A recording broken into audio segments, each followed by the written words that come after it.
রুকনউদ্দিন Bieber's ছিলেন মিশরের বিখ্যাত মামলুক সুলতান। তার জীবন কাহিনী সাহস, বীরত্ব আর নেতৃত্ব গুণে ভরপুর। ইতিহাসে তিনি শুধু একজন রাজা নন, বরং মুসলিম উম্মাহকে রক্ষা করা এক মহা সেনানায়ক হিসেবেই পরিচিত ছিল। বাইবার্স জন্মগ্রহণ করেন মধ্য এশিয়ার কিপচাক তৃণভূমিতে, বর্তমান কাজাখস্তান বা কিরগিজস্তান অঞ্চলে। তিনি ছিলেন তুর্কি বংশোদ্ভূত। শৈশবে এক যুদ্ধে তিনি বন্দী হয়ে দাস হিসেবে বিক্রি হয়ে যান। পরবর্তীতে তিনি মিশরে মামলুক দাস সেনার অন্তর্ভুক্ত হন। দাস সেনার মধ্য থেকেই বাইবার্স নিজের যোগ্যতা, বুদ্ধি ও বীরত্বের মাধ্যমে একে একে উঁচু পদে পৌঁছে যান।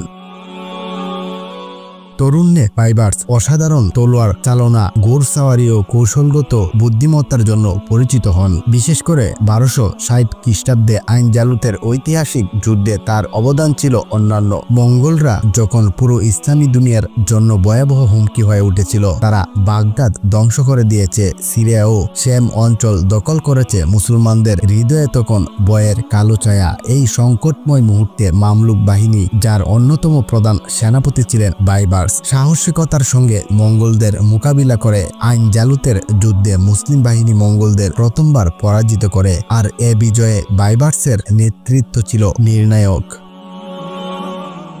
এই বিজয়ের পর তিনি মিশরের জনগণের কাছে নায়ক হয়ে ওঠেন। কয়েক বছরের মধ্যে তিনি মামলুক সুলতান হিসেবে সিংহাসনে বসেন। শাসক হওয়ার পর তার জীবনের মূল লক্ষ্য ছিল ইসলামী দুনিয়াকে আক্রমণকারীদের হাত থেকে রক্ষা করা ও রাষ্ট্রকে শক্তিশালী করা। তিনি সেনাবাহিনীকে পুনর্গঠন করেন, দুর্গ ও কেল্লা নির্মাণ করেন এবং সীমান্তে নিরাপত্তা ব্যবস্থা জোরদার করেন। বাইবার্স শুধু মঙ্গলদের বিরুদ্ধেই লড়েননি, তিনি ক্রুসেডারদের বিরুদ্ধে ও কঠোর প্রতিরোধ গড়ে তোলেন। তিনি একে একে সিরিয়া ও ফিলিস্তিনের বহু দুর্গ, যা ক্রুসেডারদের হাতে ছিল, মুসলিম ভূখণ্ডে ফিরিয়ে আনেন। বিশেষ করে আন্তিউক দখল করা তার সবচেয়ে বড় সাফল্যগুলোর একটি। এভাবে তিনি মুসলমানদের জন্য ফিলিস্তিন অঞ্চলে নিরাপদ পরিবেশ তৈরি করেন। শাসক হিসেবে বাইবার্স ছিলেন দৃঢ়চেতনা, ন্যায়পরায়ণ এবং দূরদর্শী। তিনি প্রশাসনিক সংস্কার আনেন, বিচার ব্যবস্থাকে শক্তিশালী করেন এবং জনগণের কল্যাণে কাজ করেন। তার শাসনামলে কায়রো হয়ে উঠে জ্ঞান, সংস্কৃতি ও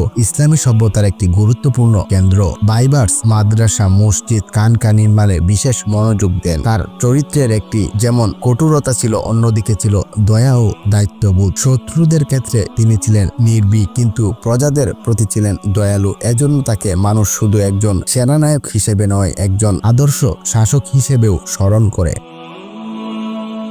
1277 সালে সুলতান রুকনউদ্দিন বাইবার্স মৃত্যুবরণ করেন। মৃত্যুর পরও তার নাম ইতিহাসে অমর হয়ে আছে। মুসলমানদের রক্ষক, ইসলামী দুনিয়ার নায়ক এবং মঙ্গল ও ক্রুসেডারদের বিরুদ্ধে অবিস্মরণীয় বীর সেনাপতি হিসেবে তিনি চিরস্মরণীয় হয়ে আছেন। রুকনউদ্দিন বাইবার্সের জীবন আমাদের শেখায়, মানুষ যত কষ্টের মধ্য দিয়েই আসুক না কেন, সাহস, বিশ্বাস ও অধ্যবসায়ের মাধ্যমে সে মহত্ব অর্জন করতে পারে। দাস থেকে সুলতান হওয়া এই মহান বীরের গল্প তাই আজও বিশ্ব ইতিহাসে আলো ছড়িয়ে যাচ্ছে।